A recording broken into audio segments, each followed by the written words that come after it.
Blog Talk Radio.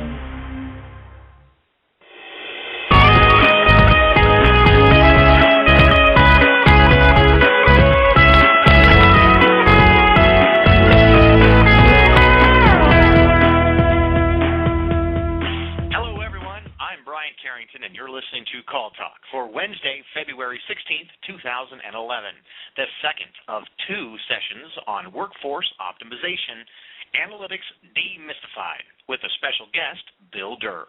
Today, for part two, we'll focus on the customer side of things. And again today, be ready to email, because when we give the word, the first 5 people to email me will get a free copy of Bill's latest book, Analytical Workforce Optimization Demystified. Now, if you're listening live today, we invite you to be a part of the show and ask questions. And here's how you can do it. You can, first of all, email us at brian@benchmarkportal.com. You can also, if you're logged into Call Talk, just chat with us at calltalk.tv. You can also ask us a question by calling in the number 347-857-3117. Make sure to press the number 1 on your phone to let me know you have a question. And that includes all the people that have already called in. Now, everyone who asks a question through email or phone on the show will receive a free copy of Bruce's book, Benchmarking at its Best. And one person will be chosen at random to win an in-depth reality benchmark report valued at $1,500. Now, for some big news, we're going to change the schedule of our show from here on out, but we need your input to finalize it. So first, we're going to go to once a month. Secondly, we want to make sure that the day and time work well into all of your very busy schedules. So please go to our website today, calltalk.tv, and vote for the day and time that work best for you. All right. I want to remind everyone that, of course, all our shows are archived and available to listen to at calltalk.tv any time of the day. So, with all that being said, let's get this show rolling. Now, then, I'd like to introduce the host of Call Talk, Bruce Belfiore. Take it away. Okay, thank you, Brian, and welcome back to Call Talk, everyone. Today's topic is workforce optimization, analytics demystified, and today we've brought back our expert on the topic for you, Bill Durr. Bill is a 25-year industry veteran and has held a variety of sales, marketing, and management roles for major contact center vendors and worked as a consultant for centers challenged with meeting performance objectives. He has practical experience with most contact center technologies, including workforce management. Bill Durr serves as Principal Solutions Consultant for Verint Witness Actionable Solutions, is a frequent speaker at industry events, and is author of numerous articles and white papers on contact center technology and management. He's also published 4 books, speaking of which, his most recent one, Analytical Workforce Optimization Demystified, will be given to 5 lucky listeners a little later during our live broadcast. Now it's my pleasure to introduce Bill Durr. Thanks, Bruce. Happy to be back. Had a lot of fun last month. Heard from a lot of people who listened into the conversation. Want to give a shout-out to Kathleen. Won't embarrass you by saying your last name. Okay, well, good. You've got your groupies there. That's great, Bill.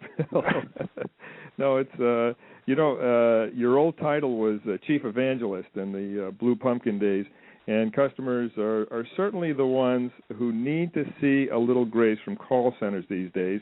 And last month we talked about employee side of analytical workforce optimization. And this month we're going to shift the focus to the customer side. And I think it's something that's very topical, very necessary. When it comes to credibility and call centers, I think we do better than Congress, but not always that much better. So we're anxious to learn how workforce optimization can really benefit the customer experience and help those listeners on the phone who are trying to really do the best they can by their customers. Bill, what are your thoughts here? Well, people find that workforce optimization, of course, has a natural linkage to improving your workforce. So that's readily understood. But workforce optimization, particularly in the past 3 years or so, has added a whole new dimension, and that is a focus on the customer. And there's a reason why suddenly there's a lot more focus on trying to understand customers.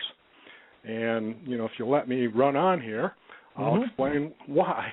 You run right on. You run right on. Okay, so we're in the United States, and in fact in a lot of Western industrialized nations, we're in the middle of something quite unprecedented in demographic terms.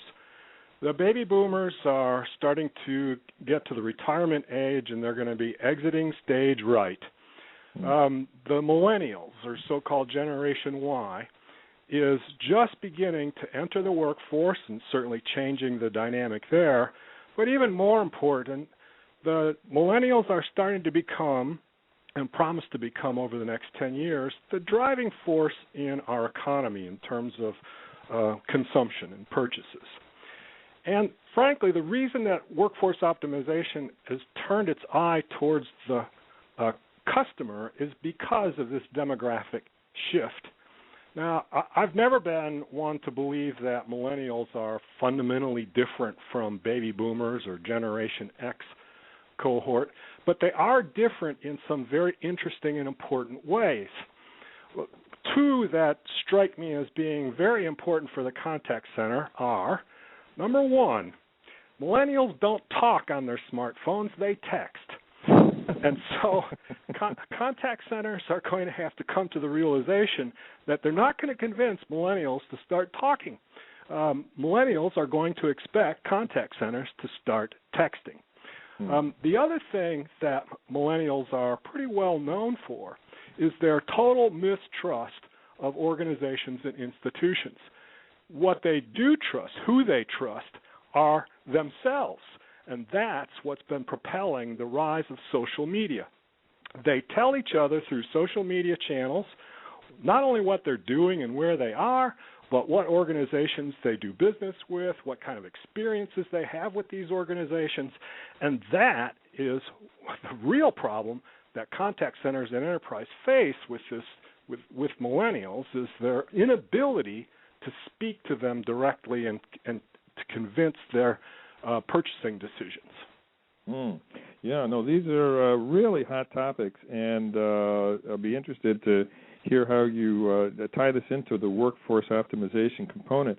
And you're right about the texting, not talking. I was taking a bunch of Boy Scouts up to a backpacking trip, and one of the kids in the back seat, we have a 3-seat SUV, and one of the kids in the back seat texted my son in the front seat. I said, William, can't you just turn around and talk to the kid? Is this really necessary? But that is the way that they're much more comfortable with that than the face-to-face. And so that means that we have to be able to have our call centers utilize that channel as well, which means that has to be part of the workforce optimization equation, doesn't it? Exactly. And so some of the tools that workforce optimization has created in order to give contact centers better insight into this new breed of customer are speech analytics, text analytics, and customer feedback. There's been a lot in the press about speech analytics. I've always been impressed with that technology. When you sit back and think about it, it's almost astonishing that somebody has been able to create a software program that can listen to recorded conversations and tell you what's going on inside those conversations. The beauty of the technology is that it can listen to all the conversations, something that nobody can ever do, and give you some statistically valid information about why people are calling, why they call you back, what sales techniques work, what objections are being raised by customers, even down to how they kind of feel about doing business with you, the emotional content that's often layered in these conversations is made explicated. The other tool that there hasn't been a great deal of conversation about yet is text analytics. Mm-hmm. I'm reminded that people talk to organizations a lot, but they also write to organizations a lot. Now, it's no longer white mail. That's pretty much passé. Mm-hmm. But people send tons of emails to organizations. what's being said inside those emails? Are there common threads? Is there some emotion inside those email messages that we should be aware of? That's what text analytics is all about. Mm-hmm. Yeah, and here you use the word common threads, and I know some people, particularly in the insurance industry and some of the others, are also looking at common threats, because if some people are coming up with the same complaints over and over again about certain products or certain processes, then it's something that needs to be understood not only for good customer service, but also for protecting the company on a legal basis as well. Okay, and so as we think about how we structure our workforce and optimize our workforce, how should we take these elements and work them into the equation? Well, the mistake that I think some organizations, contact centers, are beginning to make is that they're not fully integrating these other channels into the processes that they've already developed around voice conversations. Right. There's literally no reason why all the emails coming in to an organization can't be forecasted, scheduled for in workforce management. There's no reason why email responses can't be assessed for quality, and quality scores be given to agents about how they respond to email queries. There's no reason why coaching can't be extended into that sphere, so that we maybe have some writing classes and things of that nature. Because remember, in the voice world, we've coached agents about pronunciation and diction and the power words that should be used, and those same kinds of approaches need to be constructed for these other media. Mm-hmm. The thing that worries me a little bit is that speech and text analytics, and in particular when text analytics is directed towards social media, it's not the contact center, it seems to me, that's driving organizations into social media. It's the marketing organization. Mm-hmm. And I think that is a potentially serious loss of control for the contact center. Mm-hmm. I'm not suggesting that the contact center managers march down the hall to marketing and demand that they turn over the social media keys, but they really need to get into a partnership with marketing. Between marketing and the contact center, they'll figure out what to do with social media. This is a great point, and we launched a social media course. Just had it in San Diego last week, and this topic came up a couple of times, because it is true that, generally speaking, the social media function is under marketing. And yet, when you think about it, it is an absolutely essential point of contact between the customer base or potential customer base and the corporation. And if we're the customer contact function, then shouldn't we be involved in that? So, in fact, one of the tough love messages was, yes, you do need to march yourself down to marketing, and if not actually take over the function, at least demand a spot at the table, nicely, of course, but make sure that you have a spot at the table. And we had one participant who said, she did go and talk to the folks in marketing, and they basically admitted they really didn't know what they were doing. They had this young person who they'd taken on and weren't managing very well, and would she like to take on the responsibility of managing the person? So she went down just to ask for a place at the table and ended up taking over the function, which was kind of interesting.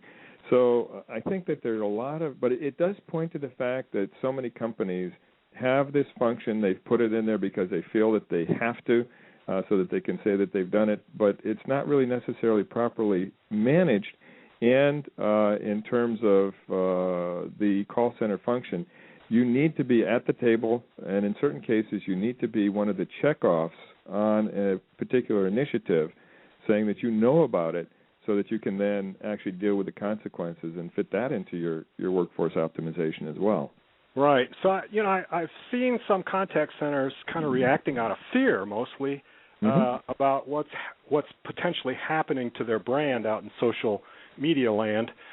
So they assign some people to monitor a couple of sites that they think might be relevant to their business. And while I think that's probably a good idea, I want to remind everybody, and I take every opportunity to do so, that the United Breaks Guitars catastrophe of about a year and a half ago is a quite instructive lesson. For those people who don't remember that situation, a musician was traveling from Canada to the Midwest of the United States, changed planes in Chicago. He had made the mistake of checking a very expensive guitar as luggage. And he saw the luggage handlers literally tossing his guitar around, and they damaged it severely. So he started a 9-month process of calling United and sending them email messages, trying to get compensated for this guitar. After 9 months of wrangling through different media with the organization directly, he threatened that if they didn't reimburse him, he would start publishing songs that would be injurious to United Airlines. And in fact, he did, and he put it up on the website free. Nobody had to buy the song to hear it. The song went viral. It was quite a catchy tune, and it caused United Airlines serious loss of consumer confidence, kind of highlighting something that we all kind of fear, our luggage being lost or damaged. The point that I make for contact centers is this. Yes, he did go to social media. It did go viral, but they had conversation after conversation, email after email. If they had been looking at those carefully with speech analytics and text analytics, they could have understood and headed off this thing before he ever went to the social media site. Right. No, and this, I think, plays into your point number 2 with regard to distrust of corporations, but trust in each other. And certainly he has tremendous credibility, right, in the marketplace, and United took a huge hit on that. I guess with regard to workforce optimization, too, one of the points here is that you need to have somebody listening, and you need to have somebody participating in the conversation. You need to have the technology, as you were saying, to scan this media in a way that individuals can't. But what can happen is that the technology can scan the media, it can pop up the red flags, and then people can deal with the effects of what they see on the red flags. Would you agree with that? Oh, exactly, and I think a great example of that is Comcast. Now most people don't have very favorable opinions of their cable TV supplier, irrespective of who the company is. But Comcast has put together a small team of people who just lurk in Twitter, and they're looking for people who are tweeting about bad experiences with Comcast. And when they uncover one, they contact them through Twitter and offer help, resolution of their problem, additional information, and they have literally created this huge presence for themselves on Twitter. Now, you can imagine the millennials are seeing Comcast in an entirely different light than frankly, I do, because I don't yet use Twitter, and I have to call their contact center. It's not always the most pleasant experience. I can't imagine that you aren't tweeting every day. I just can't imagine that, Bill. Can you figure that out? Anyway, we have a question that's come in. Brian? Yeah, I've got a couple questions, and I just want to acknowledge David. Thank you for sending in your question. It sounds like we've already answered it, but I'll let you guys be the judge. David asks, is social media another method millennials use with text in addition to the texting? Oh, well, absolutely. They apparently love to tell the world about what it is that they're doing, what they're buying, what their experiences were, from the sublime to the ridiculous. It's as if every person has become a broadcasting station, and they're just broadcasting to the world their lives. It's quite interesting. I haven't brought myself to do that yet, I'm a baby boomer, and I have these archaic notions of privacy. But who I will be a say? follower if you ever decide to start, Bill. I will be your first follower. There is the story that's told of the millennial who was in line at a car rental place in Boston. Have you heard this story? Anyway, he has a particularly long line there, and so he tweets that out, and it goes into the blogosphere. It is picked up by the car rental company machines, and it's flagged to a person who then calls the Boston office, and they call out from the front desk, Mr. Smith, we understand that you're in a hurry and everything like that. We're going to try to get to you as soon as possible, and we're bringing another person on the front desk now. And all of a sudden, what was a very negative comment becomes incredibly positive in terms of what he's tweeting out to his, to his listeners. So yeah, that's because so many of us have gotten used to complaining and having nothing happen that we've almost stopped complaining. But the millennials, they stop complaining to the organization. They start complaining to everybody else. Yeah, that's right. Good. Well, let's see. Dave, do we answer that question, do you think, Brian? I think so very well. And I'm sure you guys know that a lot of the social media outlets that are available out there, they automatically track where you go. So it's a very interesting world that we're moving into. But I do have another question, and this one comes from Margaret, and she asks, any advice you can give contact centers about what technologies to pursue first? Well, it pretty much is situational, I think, but in general, I would say take a lesson from the United Brakes Guitars case. Before you go charging off, expending a lot of resources, trying to understand what's happening out in the social media world, I think it probably behooves organizations to take a much closer, detailed, analytical look at what communications are coming into the enterprise, what customers are saying and texting to organizations is a real good way of understanding and heading off potential injurious situations that may erupt out in the social media space. So don't put the cart before the horse. I don't think it's appropriate to get out there in social media land without understanding first what customers are telling you, what's wrong with your company, how unhappy they are with this process or that process. Get a handle on that, and you will have solved 70 to 80% of your social media concerns. Mm-hmm. Okay, I think that's good advice.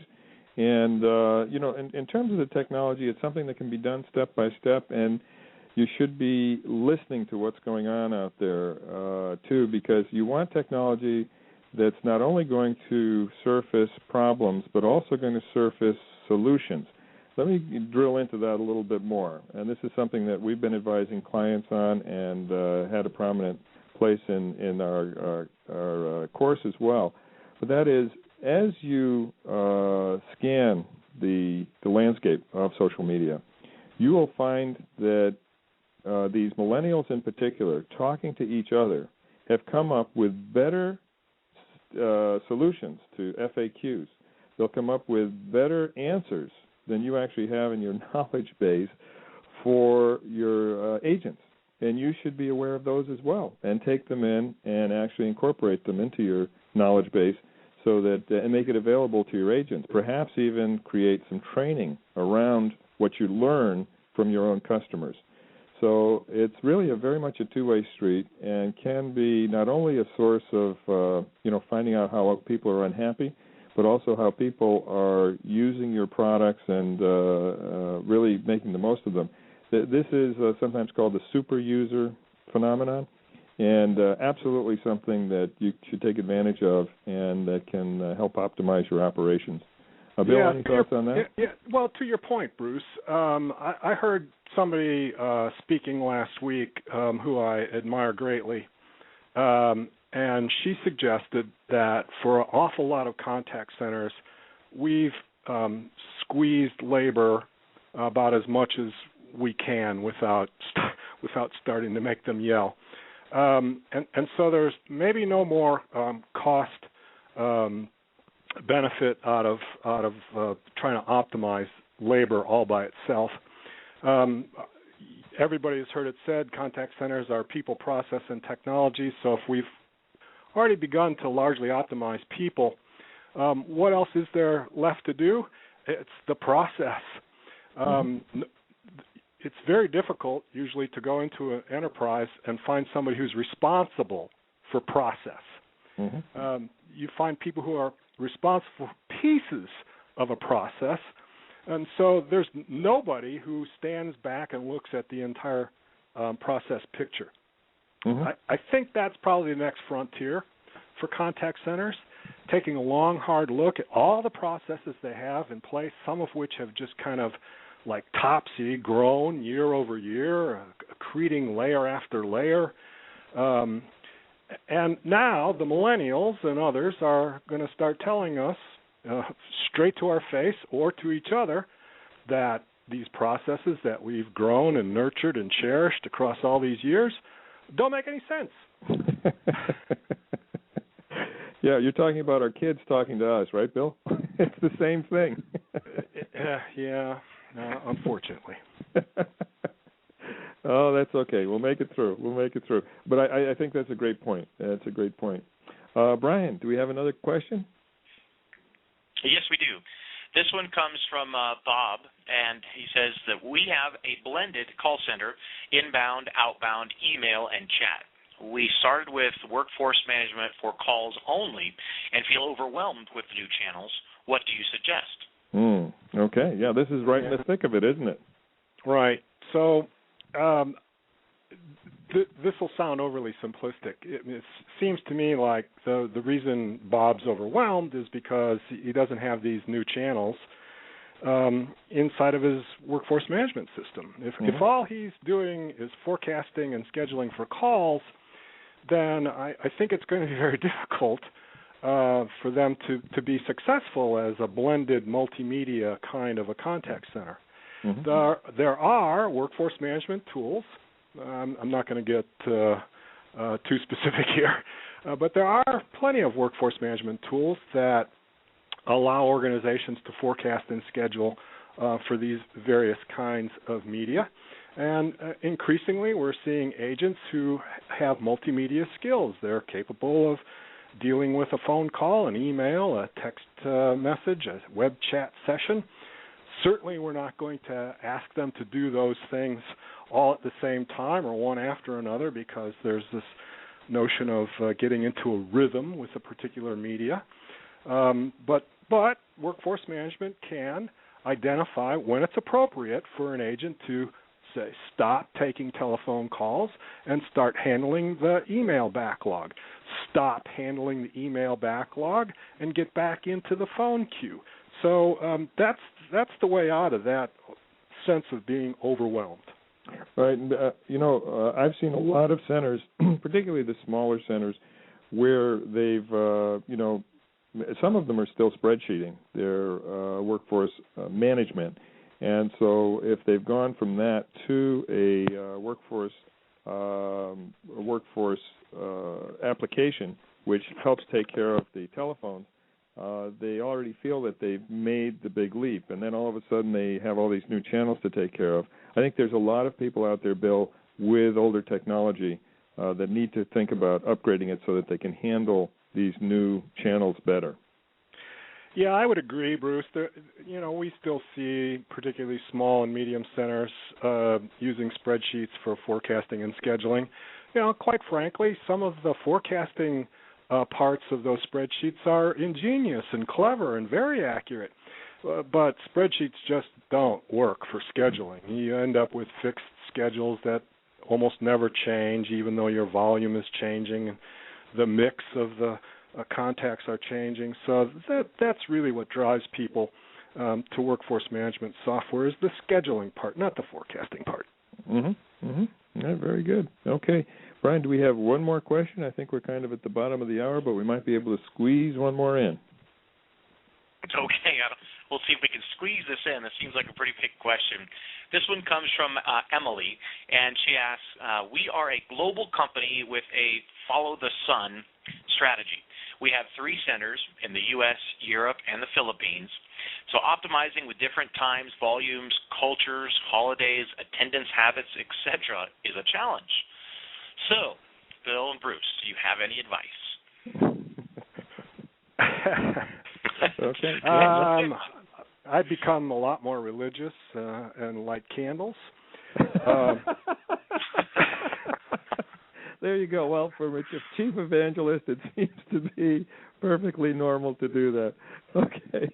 Actually, I was being facetious. Yeah. I don't want to sound like a one-note pony here, but the better workforce management systems can treat your 3 centers around the world as one center in certain ways, but also understand and consider the differences that the questioner pointed out in terms of attendance and holidays and things of that nature. So while you want to treat your follow-the-sun centers around the world as a single virtual entity, you really do need a software that takes it one step deeper, drills down a little deeper, understanding the performance and attitudinal differences that invariably exist in far-flung centers. Yeah. One thing that I would add to that is there's that phrase, think global, act local. And with the proper technology, that's exactly what you can do. I'm sorry, who was the questioner there, Brian? Emily? Emily, I think that's what you can do is to, think global, act local, have all those things taken into account. And there's an additional advantage, which is the following. Obviously, when you have centers that are flung across the world like that, there are going to be performance differences. And the fact that somebody is acting up to a certain level of performance can become the bar for the other 2 centers. And, in fact, if you're really good about how you utilize that and make it so people feel challenged and not simply, put down, then you can, in terms of attendance, in terms of some of these other performance measures, hold those the high performer up as a goal for the others and say, heck, they can do it, we can too. And so you can actually end up improving your overall utilization and your overall productivity as a result of not simply taking into account those differences, but actually leveraging them. So, Bill, anything to add to that before we close out here? No, I think you nailed it there, Bruce. Okay, good. Well, listen, Bill, it's always a pleasure, a lot of fun doing these with you, and thank you very much for being on. And Thanks with for that, I'd inviting like to hand it over to Brian. Yeah, well, thank you guys so much for all the insightful discussion you guys brought to us. And I want to remind everyone before you go, please remember that we need to get some input from you as far as when to host this call talk and what's most convenient to you. So please go to calltalk.tv, and there's a 2-question survey we ask that you fill out for us, and that way we know what time and what day actually works best to hold this. But also, remember earlier when I mentioned that we were going to give away 5 of Bill's book, Analytical Workforce Optimization Demystified? Well, now is the time. So the first 5 people in my email with the topic line as WFO will be winners. So send it to Brian at BenchmarkPortal.com. That's spelled out BRIAN at BenchmarkPortal.com. And please include your shipping address, and we'll get that to you. So good luck, and keep in mind this giveaway is for our live listeners only. Now, also want to give away our free in-depth reality check to one of our listeners who asked a question today, and that is David. Congratulations, David, and make sure you also email me so I can get you that as well. So I want to thank everyone for listening in, and as always, it's been a great show. Don't forget to sign up for our free reality check benchmark report to see how your call center compares to others in the industry. Our in-depth reality check benchmark report takes a much deeper dive into call center metrics, and again, is free today for David. From all of us at Benchmark Portal, asking you to keep those headsets steady and your fingers ready. This is Brian Carrington signing out. Have a great day.